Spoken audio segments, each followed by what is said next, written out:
Hello friend, मैं पंकज और welcome back to teaching exam study. दोस्तों, जैसा कि आप लोग को पता है कि सीटेट की एग्ज़ाम जो है वो सितंबर महीने में होने वाली है। इस संबंध में सीटेट की जो भी थ्योरीज़ हैं उसकी जो सीरीज़ हम चला रहे हैं आपके लिए, और आज हम हमारी जो विषय हैं वो हार्वर्ड गार्डनर की जो बहुपदी सिद्धांत की जो थ्योरी है वो काफ़ी इंपॉर्टेंट है, और मल्टीपल टाइम प्रश्न जो हैं वो सीटेट की परीक्षाओं में इससे प्रश्न पूछी जाती है।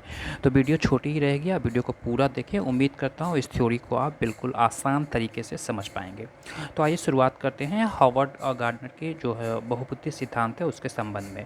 हार्वर्ड गार्डनर ने सन 1983 में बहुबुद्धि सिद्धांत का प्रतिपादन किया था। उन्होंने कहा था कि बुद्धि का स्वरूप एकाकी ना होकर के बहुप्रक्रिय है, यानी कि बहुप्रक्रिय बुद्धि होता है। और उन्होंने 7 तरह का, यानी 7 तरह की जो है वो बहुबुद्धि की सिद्धांत को बताया है, जो कि परस्पर एक दूसरे से स्वतंत्र होती है तथा प्रत्येक के क्रियाशील होने का ढंग अलग अलग होता है। और ये 7 प्रकार की बहुबुद्धि का जो सिद्धांत है उसमें सबसे प्रथम आती है भाषाई बुद्धि।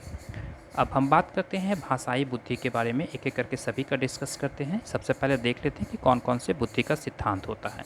तो भाषाई बुद्धि है, उसके बाद से तार्किक एवं गणितीय बुद्धि जो कही जाती है, उसके बाद से स्थानिक बुद्धि, उसके बाद से शरीर गति की बुद्धि, संगीत बुद्धि, व्यक्तिगत आत्म बुद्धि और व्यक्तिगत अन्य बुद्धि। तो आइए एक एक करके सभी बुद्धि के बारे में हम डिस्कस करते हैं, ताकि ये थ्योरी जो है वो काफ़ी आप अच्छी तरह से समझ पाएँ।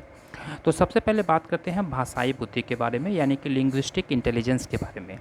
शब्दों और वाक्यों की जो बोध क्षमता को प्रदर्शित करती है, यानी कि शब्द और उसकी जो वाक्यों की जो बोध करने की क्षमता है, उसे समझने की क्षमता जो होती है वो भाषाई बुद्धि कहलाती है। हार्वर्ड गार्डनर ने इस बहुबुद्धि सिद्धांत में प्रथम नंबर पर भाषाई बुद्धि को रखा है, और सेकंड नंबर पे जो बुद्धि है वो तार्किक, जिसे गणितीय बुद्धि भी कहा जाता है, जिसे लॉजिकल मैथमेटिकल इंटेलिजेंस कहा जाता है।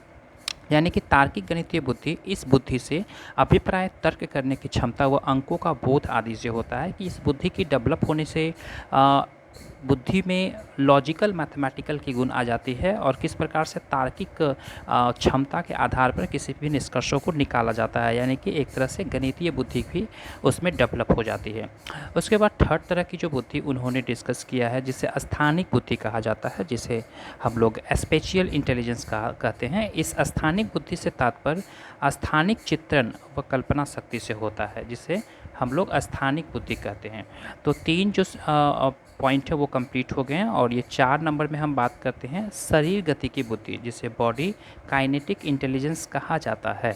इस बुद्धि के सिद्धांत में बुद्धि का तात्पर्य शरीर की गति पर नियंत्रण, शरीर की गति पर नियंत्रण करने व इससे प्रवीणता लाने की क्षमता को उन्होंने डिस्कस किया है, और ये काफ़ी इम्पॉर्टेंट है इस हार्वर्ड गार्डनर के बहुबुद्धि के सिद्धांत के संबंध में। आगे हम बात करते हैं संगीत बुद्धि, यानी संगीत बुद्धि को म्यूजिकल इंटेलिजेंस भी कहा जाता है। इस संबंध में संगीत बुद्धि के तारित्व, यानी जो पीच होते हैं वो पीच व लय, यानी रिदम को समझने तथा संगीत सामर्थ्यता, जो म्यूजिक कॉम्पिटेंस में निपुणता निहित हो जाती है संगीत बुद्धि में। आगे उसके बाद 6 नंबर की जो बुद्धि है वो है व्यक्तिगत, जिसे आत्मबुद्धि यानी पर्सनल सेल्फ इंटेलिजेंस कहा जाता है। इस संबंध में इन्होंने कहा कि इसमें अपने भावों व संवेगों को मॉनिटर करने, विभेद करने तथा स्वयं के व्यवहार को निर्देशित करने की क्षमता जो होती है वो समाहित रहती है। तो हार्वर्ड गार्डनर ने 7वां जो बुद्धि दिया था वो व्यक्तिगत अन्य बुद्धि, यानी पर्सनल अदर इंटेलिजेंस, यानी व्यक्तिगत अन्य बुद्धि जो होती है। व्यक्तिगत अन्य बुद्धि में से तात्पर्य अन्य व्यक्तियों की इच्छा, अपेक्षा, आवश्यकता आदि को समझने तथा दूसरों के व्यवहार का पूर्व कथन करने की क्षमता आदि से होता है। हार्वर्ड गार्डनर के अनुसार प्रत्येक व्यक्ति में 7 तरह की जो बुद्धि होती है, परंतु आनुवंशिकता तथा वातावरण के प्रभाव के कारण इनमें से कोई एक या अनेक प्रकार की बुद्धि अधिक विकसित हो सकती है। गार्डनर का यह भी सिद्धांत रहा है कि अंतःक्रिया जो होती है, अंतःक्रिया जब करती है फिर भी वो मुख्यतः स्वतंत्र रूप से कार्य करती है। यही कारण है कि किसी एक क्षेत्र में प्रखर होने के बावजूद कोई व्यक्ति किसी अन्य क्षेत्र में असफल रहता है। तो हार्वर्ड गार्डनर ने अपनी ये बहुबुद्धि के सिद्धांत में इन्होंने जो बुद्धि की कितनी पॉइंट होती है, उन्होंने इस बहुबुद्धि के सिद्धांत में डिस्कस किया है और एक एक करके हम सभी बुद्धियों के बारे में आपको बताए हैं। तो उम्मीद करता हूँ कि इससे आप हार्वर्ड गार्डनर के बहुबुद्धि सिद्धांत को समझ पाए होंगे, जिससे कि आप एग्ज़ाम में अगर इस संबंध में प्रश्न आते हैं तो आप ईजिली रिकॉल कर पाएंगे। वीडियो अच्छी लगी होगी तो चैनल को लाइक, सब्सक्राइब और अपने दोस्तों के साथ शेयर ज़रूर कीजिएगा। वीडियो देखने के लिए धन्यवाद। Thank you very much.